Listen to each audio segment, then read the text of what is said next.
మొట్టమొదటి factory outlet మన Mukunda jewellers లో అన్ని జ్యువెలరీ పై ఉన్న వ్యాట్ కేవలం 2 to 12% మాత్రమే. No making charges. విచ్చేయండి ముకుందా జ్యువెలర్స్. మా నూతన బ్రాంచెస్ ప్రారంభం అతి త్వరలో జూబ్లీ హిల్స్ మరియు వైజాగ్. మిర్యాగూడలో తెల్లవారుజామున జరిగినటువంటి కారు స్పీడ్గా వచ్చి చెట్టును ఢీకొట్టడంతో నలుగురు విద్యార్థులు అక్కడికక్కడే మృతి చెందారు.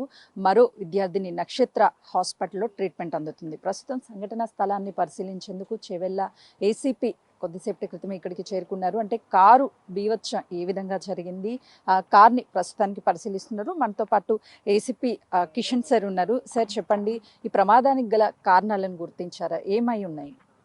అమ్మ కారణాలు ఇప్పుడు మీకు చెప్పలేము, కానీ ప్రమాదం మాత్రం నైట్ 1 గంట ప్రాంతంలో అయింది.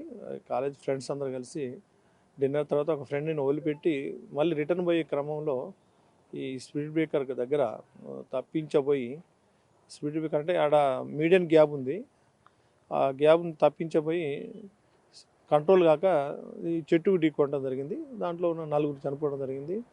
ఒకరు ఇంజ్యూర్డ్ అయ్యి కాంటినెంట్ హాస్పిటల్లో ట్రీట్మెంట్ తీసుకున్నారు. వీళ్ళందరూ కూడా అందరు స్టూడెంట్స్. ఇది కథ. సార్, వాళ్ళు 5గురు కూడా ఎక్కడికి వెళ్ళొస్తున్నారు? ఎవరిని డ్రాప్ చేశారు? ఇప్పుడు ప్రస్తుతం నక్షత్ర పరిస్థితి ఎలా ఉంది? ఆమె పర్వాలేదు, మెరుగైన పరిస్థితిలో ఉన్నారు. తను మాట్లాడుతున్నారని తెలిసింది. అదేవిధంగా వాళ్ళందరూ ఫ్రెండ్స్ ఎవరైతే డ్రైవింగ్ చేస్తున్నారో అతని యొక్క బర్త్డే ఉంటే హోటల్లో, వైభవ్ హోటల్లో డిన్నర్ చేసి నెక్స్ట్ ఫ్రెండ్ని డ్రాప్ చేసినారు. రిటర్న్ పోయే క్రమంలో ఈ మీర్జాగూడ దగ్గర యాక్సిడెంట్. అంటే ఫ్రెండ్ని ఎక్కడ డ్రాప్ చేశారు సార్? డ్రైవింగ్ చేస్తున్నటువంటి పర్సన్ పేరేంటి? సుమిత్ అతను డ్రైవింగ్ చేస్తున్నాడు. ఆ సుమిత్ డ్రైవింగ్ చేస్తూ కంట్రోల్ తప్పి డైరెక్ట్ చెట్టుకు ఢీకొనడం వల్ల చనిపోవడం జరిగింది. మీరు కార్ని మొత్తం కూడా పరిశీలించారు సార్. అంటే ఇంత నుజ్జు అయిపోయింది అని అంటే ఏమన్నా లిమిట్, ఓవర్ లిమిట్గా స్పీడ్ ఏమన్నా ఉందా కారు? ఏ విధంగా భావిస్తుంది? ఇప్పుడు నిర్ధారణ చేయలేమమ్మా. అంటే ప్రమాద పరిస్థితిని బట్టి స్పీడ్ మీద ఉన్నట్టు తెలుస్తుంది, కానీ ఎంత స్పీడ్ అని మేము చెప్పలేము.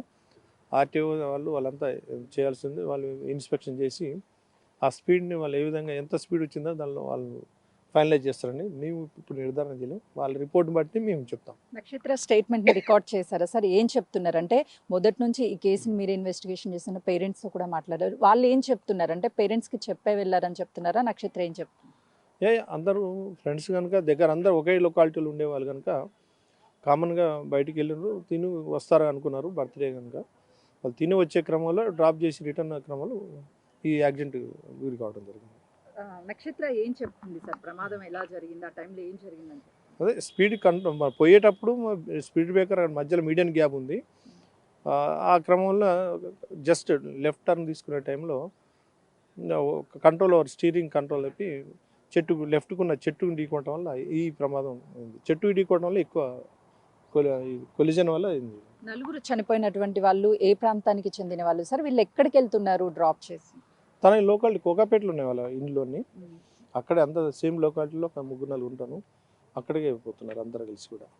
సీసీ కెమెరాలని అబ్జర్వ్ చేశారా సార్? ఆ సీసీ కెమెరా ఫుటేజ్ ఏమైనా చేశారా? ఫర్దర్ ఇప్పుడు అన్ని ఇన్వెస్టిగేషన్ పార్ట్లో అన్ని కలెక్ట్ చేస్తున్నాం. ఆర్టీఓ రిపోర్టు, గ్రౌండ్ రియాలిటీ ఏందో చూసి తర్వాత మేము ఒక పరిశీలనకు వచ్చేస్తాం.